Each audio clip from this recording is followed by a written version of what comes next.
Bonjour tout le monde, voilà, ça y est, bonjour justement, c'est Bonjour Challenge, 73e challenge des moniteurs de l'ESF à l'Alpe d'Huez. C'est en ce moment, vous en profitez, c'est du grand spectacle.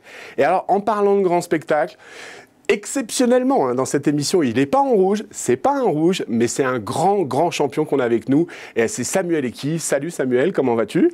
Eh ben, ça va très bien, très heureux d'être ici à l'Alpe d'Huez pour le challenge. Et voilà. D'autant que tu es un peu à la maison. Eh bah oui, à la maison, voilà, c'est une bonne ambiance sur toute la semaine, ça fait plaisir d'être là. Ils t'ont donné une mission un peu, les rouges. Xavier, il est venu te voir, te tirer par les oreilles, il a dit « Attends, un mec comme toi, on a besoin de toi ». Comment ça s'est passé ? Et ouais, il m'a dit « Allez, maintenant, il faut que tu ailles tracer et ouvrir cette rando sur le challenge ». Donc c'est avec plaisir que hier, j'étais au départ avec bon nombre de participants malgré la météo pour Tu sais estimer à peu près, il y avait combien ? Je sais pas, 150 personnes, je dirais. Difficile à estimer exactement, mais... Donc toi, tu as ouvert, tu as tracé et tu as préparé la piste en fait pour eux. Si tu avais été dans la compétition, tu les massacres. Oula, et attention, c'est des solides quand même. C'est des solides, les rouges ? Non, j'ai réussi à terminer en premier sur la ligne, mais il a fallu forcer un peu quand même. Ah, quand même, d'accord. Bon, écoute, on revient, on va discuter. D'abord, ce qu'on va faire, c'est qu'on va regarder justement le résumé de la journée. Ça s'appelle L'œil de Lucas et c'est maintenant dans votre télé.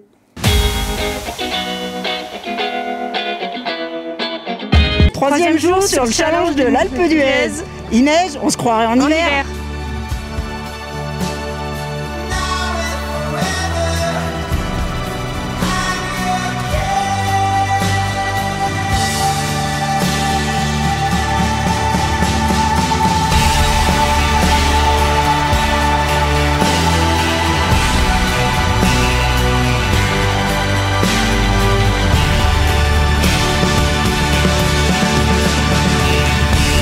On est sur la Catiard. C'est plus que cool, c'est la course du challenge. Ça veut dire qu'on est encore motivé, ça veut dire que on n'a pas envie que ça s'arrête quoi. C'est mon premier challenge en fait et je suis vraiment ravie d'être là. Vous voyez, il y a de la neige extra. La stratégie c'est d'arriver en bas en bonne santé pour les anciens comme moi. Moi c'est le 30e challenge que je fais. J'arrive même plus à compter tellement j'en ai fait. Ah oui, prête pour le départ, j'ai hâte, carrément.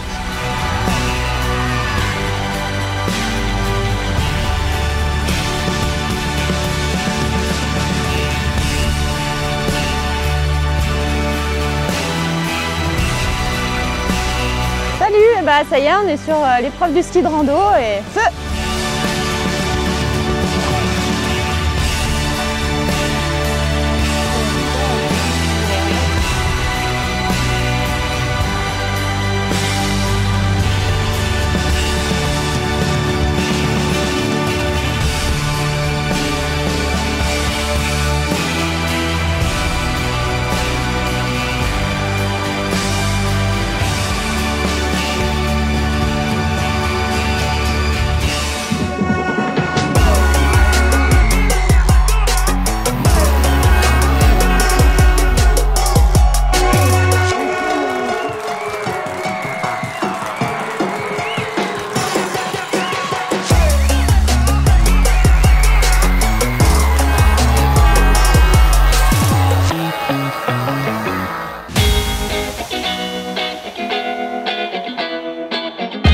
Je te suis, hein. C'est vrai que vu les images, c'était chaud quand même parce qu'il y avait des conditions météo un peu dantesques. Alors toi, dans ton quotidien, par exemple, quand ça neige comme ça, que ça tombe, mais il y a une compétition, c'est annulé parfois ou ça y va tout le temps ? Ah, c'est quand même rare que ce soit annulé. Des fois, on arrive à reporter ou aller sur des endroits un peu moins vantés, un peu moins compliqués. Mais voilà, quand on s'entraîne tous les jours, c'est dans ces conditions-là aussi. Donc après, on est heureux quand on arrive à faire un joli petit parcours comme il y a eu hier. C'était vraiment bien malgré la météo. Donc tout bien, quoi. Tout bien. Et alors, on rappelle à nos téléspectateurs que quand même, tu es champion du monde de ski alpinisme. Alors, ski alpinisme, pourquoi ? C'est-à-dire qu'à un moment, tu sors les piolets et tout ça, tu vas comme ça ? Ou c'est le nom et en fait, c'est ce que nous, on appellerait les novices du ski de rando ? Ouais, moi, je suis pas très fan de notre mot ski alpinisme. En fait, C'est le ski de randonnée en compétition, voilà, ça s'appelle le ski alpinisme, mais non, c'est pas de l'alpinisme pur, c'est du ski de montagne rapide et en compétition, quoi. Donc on est tout le temps en montée, parce que moi j'ai vu que des montées, mais on est tout le temps en train de monter. Après, sur le ski alpinisme, il y a plein d'épreuves différentes. D'accord, mais globalement, dis-nous, explique-nous, parce qu'on connaît pas bien cette discipline. L'épreuve historique, c'est ce qu'on connaît peut-être le mieux, c'est les épreuves comme la Pierramanta. Bien sûr, on en reparle. Voilà, on en reparle après avec plaisir. C'est des courses à deux sur plusieurs montées, plusieurs descentes, on va vraiment en montagne, on fait des arêtes, voilà, c'est un petit côté alpinisme quand même. D'accord. Et souvent sur plusieurs jours, et c'est des longues étapes.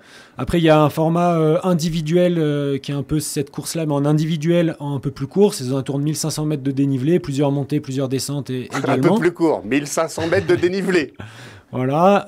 Après, on a des épreuves de vertical race, c'est que la montée sur piste, une montée de 500 mètres généralement sur piste. Et là, donc là, vraiment... c'est le sprint un peu. C'est pas le sprint, mais c'est vraiment que le moteur qui compte. C'est vraiment à bloc du début à la fin. Et après, justement, il y a ces épreuves de sprint là qui seront sur les Jeux de Milan-Cortina 2026. D'accord. On t'y voit ? Non, moi j'y serai pas. Je fais les épreuves plutôt de longue distance et du coup je pratique pas ces épreuves-là de sprint. Le sprint c'est 3 minutes, c'est vraiment une petite montée de 60-80 mètres. Et c'est des runs 6x6, un peu comme le sprint en ski de fond. D'accord. Et après, ils ont un relais sprint mixte, un peu de ce même type. C'est super, on découvre le ski alpinisme. Bon, alors, je t'avais dit qu'on allait revenir, on y revient tout de suite. Alors, c'est une hyper performance. Je me doute que tu es un tout petit peu déçu, mais tu as fait 2e cette année à la Pierramanta. On a des images, c'est en train de passer pendant qu'on discute. Alors vas-y, dis-nous un peu tes sensations pendant cette année 2025, la Pierramanta, 2e place. Qui est ton acolyte, avec qui tu as fait la Pierramanta? Dis-nous tout ça. Et oui, la Pierramanta, donc c'est à 2. Donc moi, ça fait plusieurs années que je cours avec Matteo Jacquemou. D'accord. Un bon copain, voilà, ça fait presque 3 ans qu'en fait, on essaye de monter notre niveau de cette équipe pour aller décrocher cette Pierramanta, pour aller gagner cette Pierramanta. Voilà, c'est la médaille d'or aux Jeux Olympiques, quoi. C'est un peu ça, ouais. Franchement, c'est notre Tour de France, vraiment. Et vous finissez 2e, hein. Voilà, et cette année, on finit 2. Bon, on est très satisfaits, parce que vraiment, ils étaient intouchables au-dessus. Les locaux là, et c'est sûr que c'est un peu frustrant parce que ça fait 3 ans qu'on essaye de progresser pour cette victoire. Bon voilà, on échoue à la 2e marche du podium, c'est déjà très bien. Alors comment on se prépare? On se prépare à 2 tout l'hiver, on se tire la bourre ensemble, comment on se prépare? C'est beaucoup une préparation un peu avec son coach perso, chacun dans son coin, et après on skie un peu l'hiver, et c'est surtout de l'expérience de courir ensemble, de très bien connaître son équipier sur plusieurs courses. Avec Matteo, nous on se connaît vraiment très bien. Lui il est guide et formateur guide, moi je suis aspirant guide. On fait beaucoup de montagnes ensemble. Et c'est ce qui est génial sur ces courses, c'est qu'on ne se parle pas, mais vraiment on se parle pas, mais on arrive à communiquer sans parler, à savoir ce qu'il faut faire, où en est l'autre. Enfin, c'est vraiment incroyable. C'est trop bien. Et dans la vie réelle, vous êtes aussi dans ce niveau de coexistence. Vous arrivez tous les deux à presque pas. Tiens, par exemple, il a envie de boire une limonade. On va dire une limonade. Hein.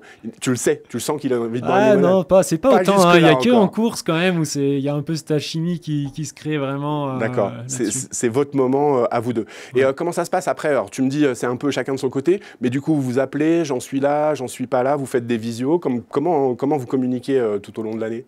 Oui, après, on se voit régulièrement, déjà sur les compétitions individuelles, et puis on essaye de s'entraîner ensemble assez régulièrement, on s'appelle beaucoup, c'est un milieu très familial, on est quand même tous très copains, donc on s'entend tous très bien.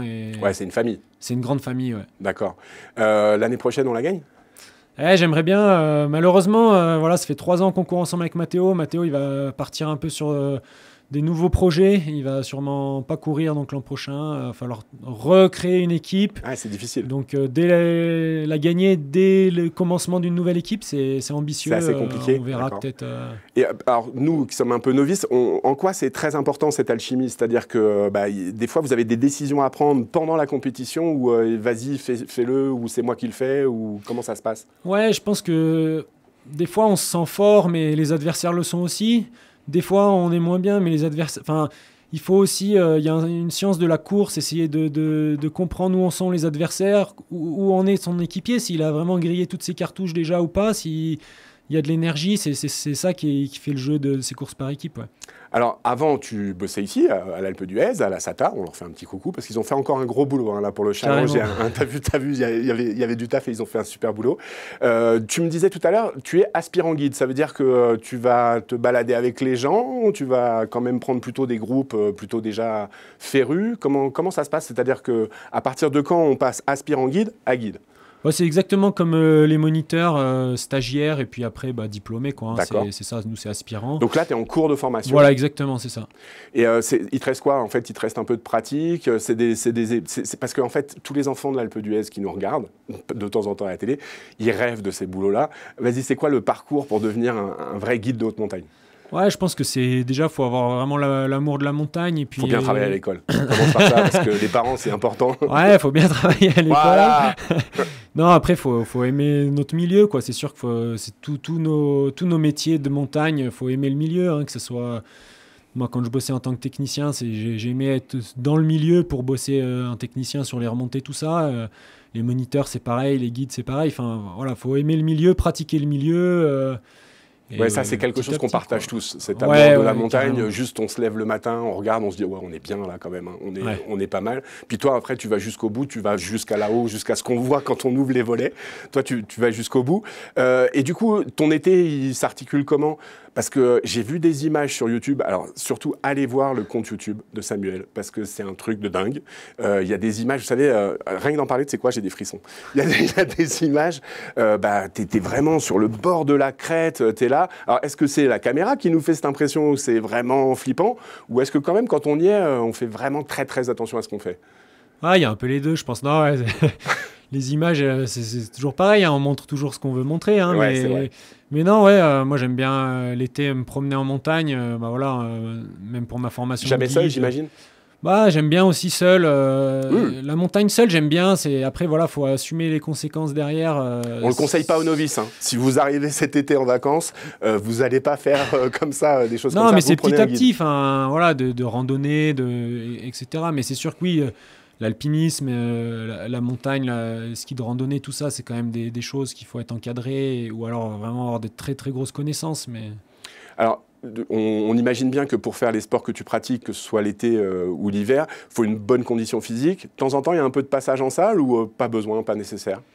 Ah, moi, j'aime pas trop la salle. T'aimes pas trop la salle, tu vas te faire la salle. Moi, je suis un peu du genre, quand il fait pas beau, à aller faire du vélo dehors plutôt que sur le home trainer. Mais non, c'est sûr qu'à un moment donné, dans la performance, on va essayer de gratter les micro-gains un peu partout et faire un petit peu de salle. Notamment, moi, je fais un petit peu du renfort musculaire, des choses comme ça, et surtout pour un peu éviter les blessures. D'accord. Plus être pour ça. Il y a une place pour la musique? On peut faire ton sport avec un peu de musique dans les oreilles ou Ouais, carrément. Ouais. Ouais. Moi, j'ai des copains qui n'auront jamais mis d'écouteurs de leur vie et qui veulent entendre le bruit des pots sous les skis. Moi, ça dépend de l'humeur du jour. Ça dépend. Moi, j'aime bien de temps en temps ou les podcasts. Enfin, tout plein pour écouter un peu. Ouais, des émissions ou de la musique. Ça dépend de l'humeur. Ouais. Alors, c'est quoi vas-y, puisqu'on est dans la musique, c'est quoi tes hits du moment? Qu'est-ce que tu aimes écouter? Moi, j'aime bien un peu tout. Vraiment, j'ai une playlist variée. Ouais. Rock'n'roll, ouais, c'est bien quand tu skis parce que ça te stimule un peu. Ouais. Ouais. Je crois que c'est aussi un peu, on le voit là au bord de toutes les compétitions avec les rouges, ça aime le rock, ça envoie, etc. C'est vraiment de la musique qui vous porte et qui vous amène sur la performance et ça, c'est trop bien. On a une autre séquence qu'on va partager avec nos téléspectateurs. Maintenant, ils sont habitués. Alors toi, tu la connais pas encore, ça s'appelle le jeu des 1000 rouges. Ils ont 15 secondes. Tu vas voir, on les a interviewés comme ça sur les pistes. Ils ont 15 secondes pour nous dire tout ce qui leur passe par la tête et qui est rouge. Attention, c'est parti, c'est le jeu des 1000 rouges, c'est maintenant. À toi. Une banderole, des filets, une pomme, une cerise, un pantalon, du coca, des lunettes, une veste de ski, des chaussures, des sandales, des chaussettes, une culotte, un soutien-gorge. Top!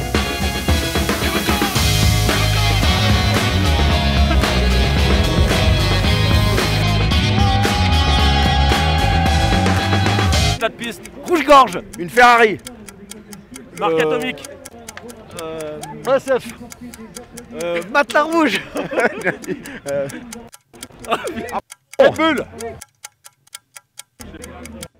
Pour piquer les panneaux, ils sont là. Mais alors, pour trouver du rouge.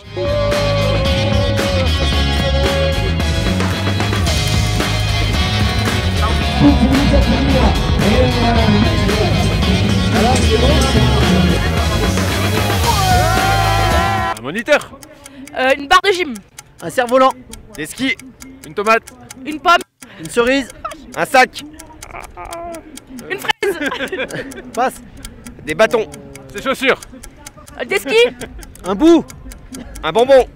Protection. Stop Avec les chronomètres, bien sûr.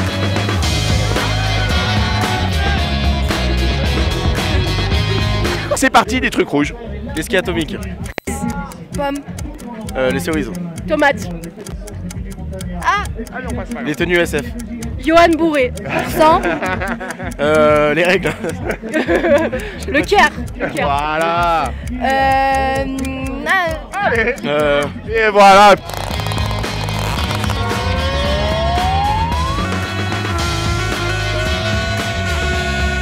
Bon, t'as vu le principe?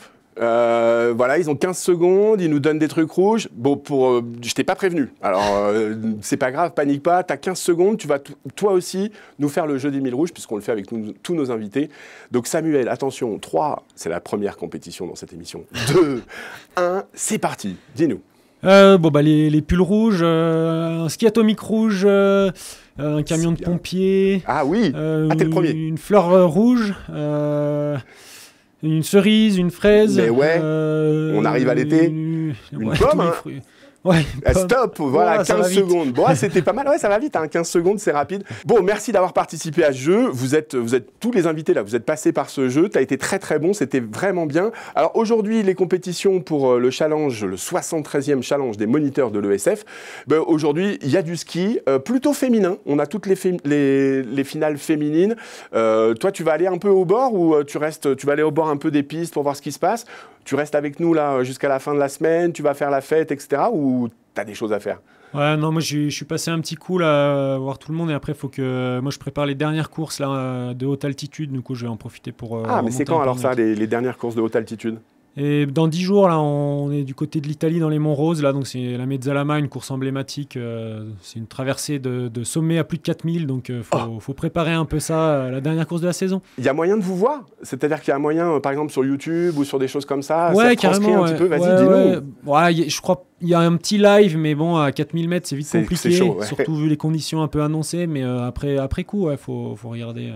Donc là, tu viens de nous dire l'Italie, Piemonte, France, etc. Il y en a un petit peu sur tous les continents. Tu te balades un peu sur tous les continents. C'est quoi tes voyages? Il y a quelques courses un peu aux US, tout ça. Mais bon, là, le circuit international, il n'est pas allé. Il y a 2 jours, je rentre de Norvège tout juste. Là, on est arrivé à la finale de la Coupe du Monde. Voilà, après, on a fait un petit tour aussi en début de saison, plutôt en Azerbaïdjan. On a fait, voilà. Après, ça reste très alpin. C'est un sport quand même alpin de base. Donc voilà, Italie, Suisse, Autriche, France, quoi. Ok, bon merci, on a appris plein de trucs sur le sport que tu pratiques, on a appris plein de trucs aussi sur ce qu'on peut faire l'été. Écoute, moi je te réserve, dès que t'es guide, je vais attendre que tu sois pas aspirant, dès que t'es guide, je te réserve 2 jours tranquille avec toute la famille. Avec plaisir. Et puis vous à la maison aussi, n'hésitez pas, renseignez-vous, bientôt il sera là. Alors tu vas officier ici à l'Alpe d'Huez ou tu sais pas encore? Je sais pas encore, pour le moment c'est pour la formation aussi, ma culture personnelle, tout ça, et après pour pouvoir m'investir aussi dans mon sport en ski alpinisme pour encadrer aussi chez les plus jeunes et tout ça, je pense. Trop bien. Bon, franchement, on a passé un super moment. Bon, voilà, on était avec notre 2e champion du monde. Notre 2e champion du monde sur cette émission. Il y a de la médaille ici, avec évidemment Maurice Magnifica. Et toi, champion du monde dans une émission. Ça nous a fait super plaisir de t'avoir. On espère que toi aussi, tu as passé un bon moment. Et c'est l'heure de dire au revoir aux gens. Salut. Merci les gens. À tous. Et ciao. puis, quoi qu'il arrive, que la bonne humeur soit avec vous. Salut, à demain.